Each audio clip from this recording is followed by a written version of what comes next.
సుమన్ టీవీలో మీ business promotions కోసం ఈ కింది నెంబర్ను సంప్రదించగలరు.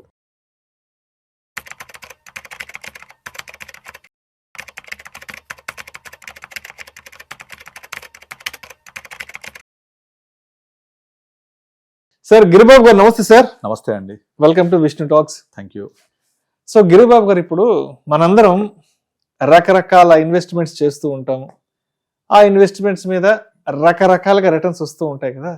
మరి మనం చేసిన ఇన్వెస్ట్మెంట్ సరైనదా కాదా, అదేవిధంగా దాని మీద వస్తున్నటువంటి రిటర్న్స్ అనేవి సరైన విధంగా వస్తున్నాయా లేదా అన్నది ఎలా జడ్జ్ చేసుకోవాలి, ఎలా ఐడెంటిఫై చేసుకోవాలి? ఎందుకంటే ఇక్కడ రిస్క్ రివార్డ్ అనే రెండు ఉంటాయి కాబట్టి ఈ రెండింటిని దృష్టిలో ఉంచుకొని, ఈ రెండింటిని అర్థం చేసుకొని, మనం పెడుతున్న పెట్టుబడి సరైనదా కాదా, దాని మీద వస్తున్న రాబడులు సరైనవా కాదా అని ఎలా మనం అర్థం చేసుకోవచ్చు అసలు? యాక్చువల్గా ఈ టాపిక్ నేను ఎందుకు మాట్లాడదాం అనుకున్నానంటే, ఒక 3 days బ్యాక్ ఒక క్లయింట్ కాల్ చేశాడు. సార్, నా దగ్గర ₹1,00,000 ఉన్నాయి, నాకు చాలా డబ్బులు అవసరం ఉన్నాయి, ఈ ₹1,00,000 నేను ఎక్కడైనా పెట్టి నాకు నెలకు ఒక 5,000 వస్తే నేను కొంచెం ఖర్చు పెంచుకుంటా అని చెప్తున్నాను. నెలకు 5,000 10 వస్తే బాగానే ఉంటది, కనీసం 5,000 నెలకా అని అడిగాను. సంవత్సరానికా అడిగా. కాదు, నెలకంట. అసలు నెలకు 5,000 అంటే తెలుసా ఎంత ఇంట్రెస్ట్ అన్న? ఏమో నాకేం తెలియదు అన్నాడు. నువ్వు మామూలుగా నెలకు 10,000 వస్తే ఓకే, నాకు ఓకే, కానీ 5,000 అయినా కనీసం కావాలంటున్నావు కదా, 5,000 నెలకంటే సంవత్సరానికి ఎంత, దాని రేట్ ఆఫ్ ఇంట్రెస్ట్ ఎంత అని అడిగాను. ఏం ఐడియా లేదు. నేను చెప్పాను, ఇదే ₹1,00,000 బ్యాంకులో పెడితే నువ్వు అడిగే 5,000-6,000 సంవత్సరానికి వస్తుంది, అంతే కదా, నెలకు అడుగుతున్నావు, అది పాసిబుల్ అని అడిగిన. ఏమో తెలియదు అని చెప్తున్నాడు. సరే, నాకు అర్థమైంది, నాకేం తెలియదు నిజంగా. సో ఇది చాలా మందికి తెలియదు. నేను నా దగ్గరికి వచ్చిన అందరికీ కూడా అబ్సల్యూట్ అంటే ఏంటి, XIRR అంటే ఏంటి క్లియర్గా ఎక్స్ప్లెయిన్ చేస్తా. XIRR అంటే extended internal rate of return, CAGR, compounded annual growth rate. ఇది ఎంత ఉండాలి, ఎంత ఉంటే మీరు సాటిస్ఫై అవ్వాలి, ఇది ఖచ్చితంగా ప్రతి ఒక్కళ్ళకు ఎక్స్ప్లెయిన్ చేస్తాను. ఎందుకంటే ఈ నెంబర్స్ కనుక అర్థం కాకపోతే వాళ్ళు ఎంత రిటర్న్ వచ్చింది, నేను సరైన దారిలో ఉన్నానా లేదా అనేది కూడా అర్థం కాదు. మీరు మెయిన్గా రియల్ ఎస్టేట్, కొన్ని రకాల ఇన్సూరెన్స్ పాలసీస్ ఇక్కడ చూస్తే, ఇన్సూరెన్స్ పాలసీ అమ్మేటప్పుడు ఏం చెప్తారు వాళ్ళు, సంవత్సరానికి ఎంత కట్టాలి, మెచ్యూరిటీ ఏ సంవత్సరంలో ఉంటుంది, అప్పుడు ఎంత వస్తాయి అంటే మనం కట్టేది వేలల్లో ఉంటే లక్షల్లో వస్తాయని చెప్తూ ఉంటారు. కానీ దాన్ని పట్టే పీరియడ్ ఎంత, దాన్ని బట్టి కదా మనం అక్కడ రేట్ ఆఫ్ రిటర్న్ ఎంతో ఎక్సెస్ చేసేది. ఈ పీరియడ్ గురించి మాట్లాడకుండా మేబీ 15-20 years పీరియడ్ ఉంటుంది, అది తెలుసు. అది కానీ మీరు కొన్ని వేల రూపాయలు ఎవ్రీ ఇయర్ కడుతూ పోతే మెచ్యూరిటీలో కొన్ని లక్షల రూపాయలు వస్తుంది. ఎన్ని ఫ్యూ ల్యాక్స్ రూపీస్. అక్కడ లక్షలు వేలు, లక్షలు వేలు, ఇదంతా సైకాలజీ. అరే నేను వేలలో కడుతున్నా, లక్షలు వస్తున్నాయి అని ఆలోచిస్తారు తప్ప నాకు వచ్చే రేట్ ఆఫ్ రిటర్న్ ఎంత అని అర్థం చేసుకుంటే ఎవరు ఆ ఇన్సూరెన్స్ పాలసీ జోలికి కూడా పోరు. తర్వాత రియల్ ఎస్టేట్, నేను 20 years బ్యాక్ కొన్నాను, ఫ్యూ ల్యాక్స్, ఇప్పుడు ₹1,00,00,000 ఉంది, లేదా ఫ్యూ థౌజండ్స్ ఇప్పుడు లక్షల్లో ఉంది. Okay, right, good. మీరు ఎప్పుడైనా దాని పర్సంటేజ్ రిటర్న్ లెక్కేశారా? అయ్యారు ఎవరు? దాని బట్టి టైం ఎంత? సపోజ్ ఫర్ ఎగ్జాంపుల్ ఒక క్లయింట్ ఉంది, ఆమె నేను అల్వాల్లో 2006-07లో 7 లక్షలకి ఒక ల్యాండ్ కొన్నాను, ఇవాళ ల్యాండ్ 40 లక్షలు ఉంది. 2007లో 6-7 ఆ టైంలో కొన్నాను, దగ్గర 18-19 ఏళ్ల క్రితం. 6-7 అంటే ఆల్మోస్ట్ 20 సంవత్సరాలు. 20 ఏళ్లలో 7 లక్షలు పెట్టుకున్న ల్యాండ్ ఇవాళ 35-40 లక్షల మధ్య ఉంది అంటే 5 times పెరిగింది. మీరు CAGR లెక్కేయండి, కనీసం 5-6% కూడా రాదు అది. కానీ అక్కడ వాళ్ళు 7 లక్షలు పెట్టుకున్న 40 లక్షలు వచ్చింది, 30 లక్షలు, 30-40 లక్షలు ఉంది. 40 ఉంది కానీ 30 పోద్ది. ఇప్పుడు చెప్పుడు ఆమె 40 ఉంది కానీ 30 వరకు పోతుంది. 7 లక్షలకి కొన్నా కదా, కానీ దాన్ని బట్టి టైం ఎంత, 20 సంవత్సరాలు. దాన్ని కనుక మీరు కన్సిడర్ చేసి కనుక లెక్కేస్తే 5-6% కూడా రాదు. కనుక ఆ 5-6% వచ్చింది అంటే కనీసం అర్థం కూడా కావట్లేదు. మ్యూచువల్ ఫండ్ ఇన్వెస్ట్ చేసింది, తన పోర్ట్ఫోలియో కన్జర్వేటివ్ రన్ చేసి 13.8% ఉంది. ఆ 13.8% అంటే అక్కడ పెట్టిన దానికి తీసినానికి 4 years అవుతుంది. అసలు అర్థం కూడా కావట్లేదు. అంటే 13.4%, 13.8% in spite of market down, conservative portfolio per యానం ఇచ్చింది. లాస్ట్ 4.5 yearsలో conservative portfolio is a very very good return. మనకు తెలుసు ఆ విషయం. కానీ నేను ఎంత పెట్టాను, ఎంత పెరిగింది, వచ్చిన గ్రోత్ ఎంత, ఆ అమౌంట్ చూస్తారు. కానీ మొత్తం రోజు పెట్టామా? లేదు. స్టెప్ బై స్టెప్ అప్పుడింత పెట్టారు. ఇవి చూడరు. SIPలో కూడా అంతే. నేను 8 ఏళ్ళు పెడతాను SIP, 7 ఏళ్ళు. అప్పుడు కానీ మీరు పెట్టే అమౌంట్ డబల్ కాదు, ఇన్వెస్టెడ్ అమౌంట్ మార్కెట్ వాల్యూ. కానీ 8 years క్రితం పెట్టా డబల్ కాలే, 8 years క్రితం మీరు అంత రోజు పెట్టలేదు కదా, దానికి XIRR ఉంటుంది కదా, ఆ XIRR ఎంత వస్తుందని చూడాలి. దీనికి ఒక థంబ్ రూల్ చెప్తాను నేను. మన దగ్గర కనుక ₹1,00,000 ఉంటే దాన్ని లీస్ట్ మినిమం రిటర్న్ ఎంత జనరేట్ చేయొచ్చు?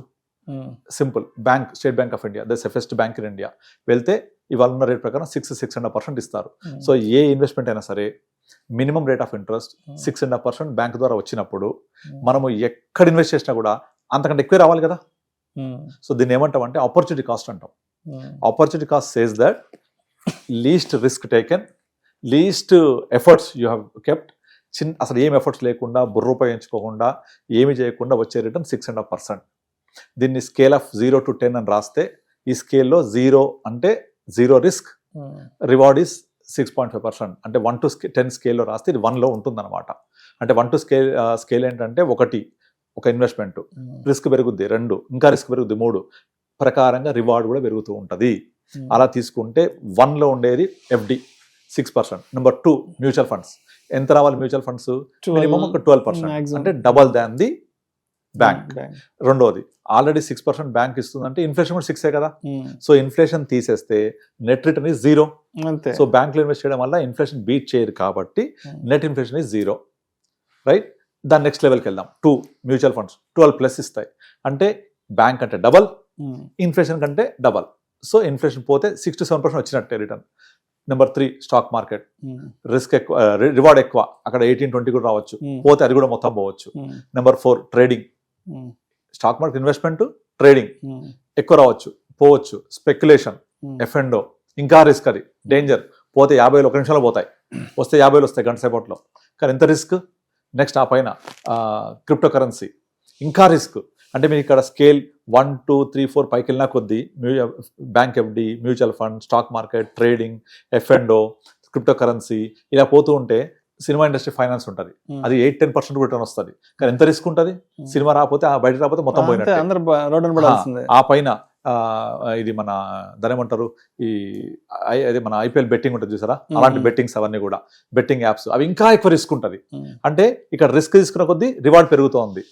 మనీ లెండింగ్ చాలా మంది చేస్తూ ఉంటారు. నాకు ఒక క్లయింట్ అడిగాడు ఎంత వస్తుంది అంటే 12% అంటే ఎంత మిత్తి వర్కౌట్ అవుతుందంటే ₹1 మిత్తి అని చెప్పింది నేను. ₹1 అయినా బయట ₹3 ఇస్తారు కదా అంటాడు. ఆ రిస్క్ ఎంత ఉంది అక్కడ? సో కనుక జనానికి అది అర్థం కావాలి, రిస్క్ వర్సెస్ రివార్డ్ రేషియో. అది అర్థమైతే నేను ఎంత పెట్టాను, నాకు ఎంత వస్తుంది, నేను ఎక్కడున్నాను మంచిగా అర్థమవుతుంది. అయితే మనము నార్మల్గా అందరికీ చెప్పే ఎగ్జాంపుల్ ఏంటంటే, మీరు ₹1,00,000 ఉన్నాయంటే సింపుల్గా తీసుకెళ్ళి బ్యాంక్లో పెడితే 6 వస్తుంది, ఇక్కడ బయట లెండింగ్ చేస్తే 24 వస్తుంది అనుకున్నాం అనుకోండి. 24 is very risky, 6 is 0 risk. So make it average. 6 + 24 30/2 15. ఈ 15% అనేది average of higher side of risk full, lower side of risk free. ఈ రెండింటికి యావరేజ్ ఇస్ 15 మ్యాక్సిమం. ఇదిగా బ్యాంక్లో 6 కదా, at least double two bit inflation 12%. So 12-15% మధ్యలో కనుక రిటర్న్ వస్తే 12-15 మధ్య, it is miracle, super duper returns. 12 cross అయిందంటే ఎక్సలెంట్ రిటర్న్ వచ్చినట్టే మనకు. ఎందుకు? This is a compounding nature కాబట్టి. మీకు కనుక 15% వస్తే కనుక విత్ ద కాంపౌండింగ్ నేచర్, మీ డబ్బులు ఎవ్రీ 4.8 yearsకి డబల్ అయినట్టే. Rule 72 says that if your return is 72/18 వేసామనుకోండి, ఒక రిటర్న్ 18 వస్తే 72/18 ఎంత? 4. అంటే 4 years is the time taken to double your money. 72/15 వేస్తే 4.8 వస్తుంది. అంటే 4.8 years is the time taken to double your money. ఇలా కనుక మనకు నెంబర్స్ అర్థమైతే, మనం ఒక ఇన్సూరెన్స్ పాలసీ తీసుకుంటే మనం పెట్టే ఇన్వెస్ట్మెంట్ ఎంత, వచ్చే డబ్బులు ఎంత, ROI ఎంత, రిటర్న్ ఆన్ ఇన్వెస్ట్మెంట్ లెక్కేస్తే 4-5-6% కూడా ఉండదు. అలాగే మనకున్న రియల్ ఎస్టేట్ లెక్కేయండి, 20 సంవత్సరాల క్రితం ఎంత కొన్నాను, ఇప్పుడు ఎంత ఉంది, ROI లెక్కేయండి. క్యాలిక్యులేటర్స్ ఉంటాయి, ROI క్యాలిక్యులేటర్స్ ఉంటాయి, లంసమ్ క్యాలిక్యులేటర్స్ ఉంటాయి, లెక్కేయండి, తెలిసిపోతుంది. Number will speak. అలాగే ఒక మ్యూచువల్ ఫండ్ కనుక నా పోర్ట్ఫోలియోస్ ఏవి తీసుకున్నా కూడా యావరేజ్గా more than 15% ఉంటాయి. యావరేజ్గా టోటల్ నా 350 crores average return is more than 15%. అందరికి చూపిస్తుంటాను నేను. సో ఆ 15% వచ్చింది అంటే ఇట్స్ అమేజింగ్ రిటర్న్ యాక్చువల్లీ. కానీ కొంతమందికి సాటిస్ఫై కాదు, 15 అయినా అంటారు. అసలు 15 అంటే ఏంటి, దాని నెంబర్స్ యొక్క ఇంట్రెన్సిక్ వాల్యూ ఎంత, కాంపౌండింగ్ ఎంత, ఎన్ని ఇయర్స్ డబుల్ అవుతుంది, అది అర్థం చేసుకోవాలి. అందుకే నేను ఈ టాపిక్ మీతో మాట్లాడదాం అనుకున్నాను.